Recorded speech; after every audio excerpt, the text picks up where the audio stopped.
It's been a day since the Supreme Court ruled that President Trump has immunity from criminal prosecution for official acts taken in office, but that he does not have that same protection from prosecution for unofficial acts. The 6-3 ruling, with conservatives in the majority, weakens special counsel Jack Smith's federal election interference case against Trump, since the allegations against Trump stem from his time in office. President Biden on Monday called the ruling an attack on the nation's legal principles. This nation was founded on the principle that there are no kings in America. Each of us is equal before the law. No one is above the law, not even the President of the United States. With today's Supreme Court decision on presidential immunity, that fundamentally changed. CBS News legal analyst and Loyola Law School professor Jessica Levinson joins me now. Jessica, it's great to be with you again. The January 6th Trump case was on pause during the Supreme Court arguments. So how does it restart and kind of how does it begin the restarting process?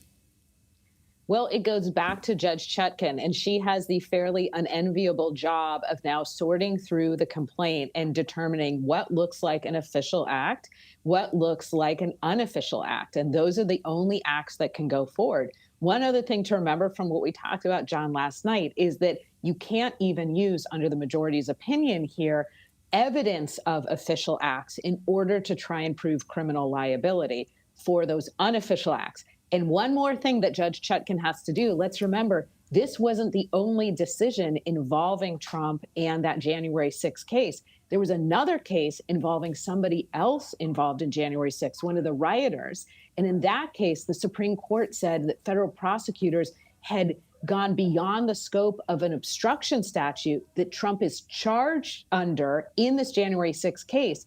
And so Judge Chutkan is going to have to go back and figure out whether or not the obstruction statute is still a good fit for Trump's case. There's a lot of work for her to do here.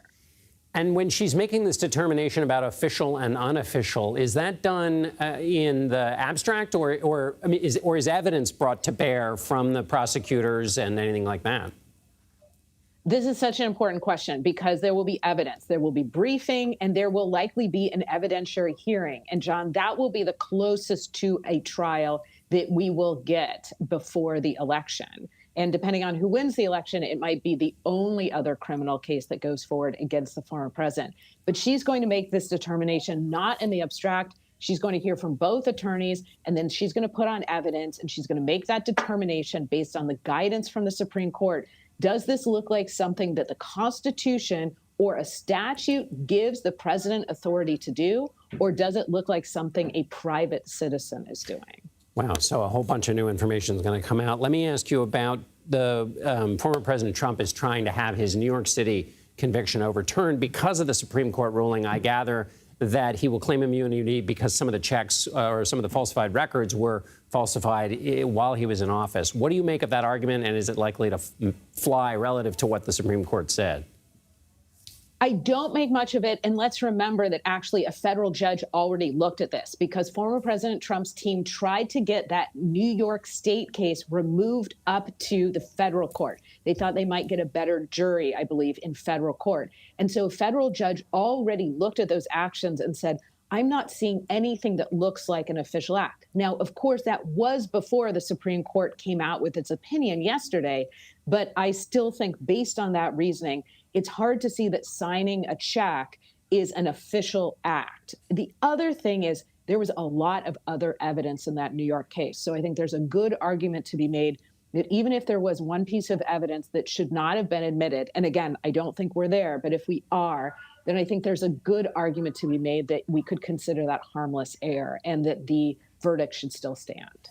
In our last little less than a minute, Jessica, this back to the decision and this question of presumptive immunity, those acts where the former president, or then at the time president, was engaged in and has presumptive immunity in the court case. Explain to us what that means in a court process. How does that work in practice if he has presumptive immunity? Yeah, so this is going to be really important. So presumptive immunity means Judge Chutkan makes the first decision that, yes, there is an official act at issue here.